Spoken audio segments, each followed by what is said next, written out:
Hi, I'm Dr. Durga Kalyani, Chief Dermatologist, KH Skin and Hair Clinic, Hyderabad. ఈరోజు మనం చాలామంది ఫ్రీక్వెంట్గా అడిగే క్వశ్చన్, కొంతమంది గూగుల్లో చదివేసి వస్తారు, కొంతమంది ఓన్గానే అడుగుతారు, లేదంటే కొంతమంది వాళ్ళ ఫ్రెండ్స్ చెప్పడంతో అడుగుతూ ఉంటారు. అదేంటి అంటే హెయిర్ ట్రాన్స్ప్లాంటేషన్తో పాటు పిఆర్పి కూడా చేసుకోవాలా, మాకు పిఆర్పితో పాటు ప్యాకేజ్ ఇస్తారా అని అడుగుతూ ఉంటారు. సో అసలు హెయిర్ ట్రాన్స్ప్లాంటేషన్ చేసిన తర్వాత పిఆర్పి అవసరమా, దీని గురించి మనం తెలుసుకుందాం.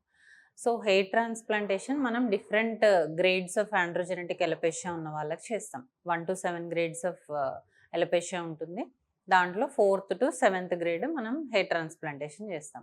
కొంతమందిలో ఏంటి అంటే ఓన్లీ ఫ్రాంటల్ హెయిర్ లైన్ అనేది రిసీడ్ అవుతుంది అండ్ సైడ్స్కి హెయిర్ అనేది పోతుంది.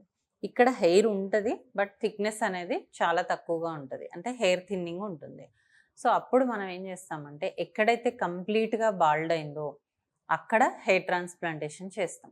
రిమైనింగ్ ఏరియాస్లో ఉన్న థిన్నింగ్ కవర్ చేయడానికి, లేదంటే రిమైనింగ్ ఏరియాస్లో ఉన్న హెయిర్ ఫాల్ కంట్రోల్ చేయడానికి మనం పిఆర్పి సజెస్ట్ చేయడం జరుగుతుంది. అలా కాకుండా ఓన్లీ సైడ్స్కి హెయిర్ పోయింది, కొంచెం హెయిర్ లైన్ రిసీడ్ అయింది, మిగతా హెయిర్ అంతా చాలా బాగుంది, అలాంటప్పుడు హెయిర్ ట్రాన్స్ప్లాంటేషన్ తర్వాత పిఆర్పి అవసరం లేదు. ఇంకో కండిషన్ ఏంటి అంటే ఫ్రంట్ నుంచి బ్యాక్ వరకు మొత్తం హెయిర్ అనేది పోతుంది, ఓన్లీ డోనర్ ఏరియా ఉంటుంది, వాళ్ళకి కూడా పిఆర్పి అనేది అవసరం లేదు. సో ఇలా డిఫరెంట్ కేటగిరీస్ ఆఫ్ పీపుల్ ఉంటారు, different types of hair structure అనేది మనం చేయడం జరుగుతుంది.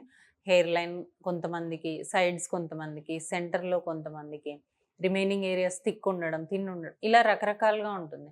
సో ఎవరికి పిఆర్పి అవసరము అంటే ఎవరికైతే హెయిర్ లాస్ ఉంది, ఎవరికైతే రిమైనింగ్ ఏరియాస్లో కూడా హెయిర్ థిన్నింగ్ ఉందో వాళ్ళని పిఆర్పి చేసుకోమని చెప్తాం.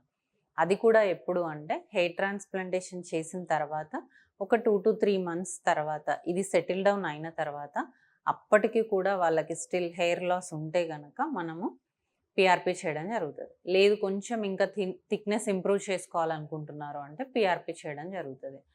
పిఆర్పినే కాదు, జిఎఫ్సి ట్రీట్మెంట్ కూడా చేస్తాం. జిఎఫ్సి అంటే growth factor concentrate treatment. So same like PRP ఉంటుంది, బట్ కంప్లీట్గా ఎసెల్యులర్ అవ్వడం వల్ల రిజల్ట్స్ ఫాస్ట్గా ఉంటాయి, పెయిన్ చాలా తక్కువగా ఉంటుంది. సో హెయిర్ ట్రాన్స్ప్లాంటేషన్ తర్వాత పిఆర్పి ఖచ్చితంగా చేసుకోవాలా అంటే లేదు, కొంతమందిలో అవసరం ఉంటుంది, వాళ్ళు మాత్రమే చేసుకోవాలి. సో మీకు దీని గురించి ఎలాంటి డౌట్స్ ఉన్నా ప్లీజ్ కాంటాక్ట్ అస్.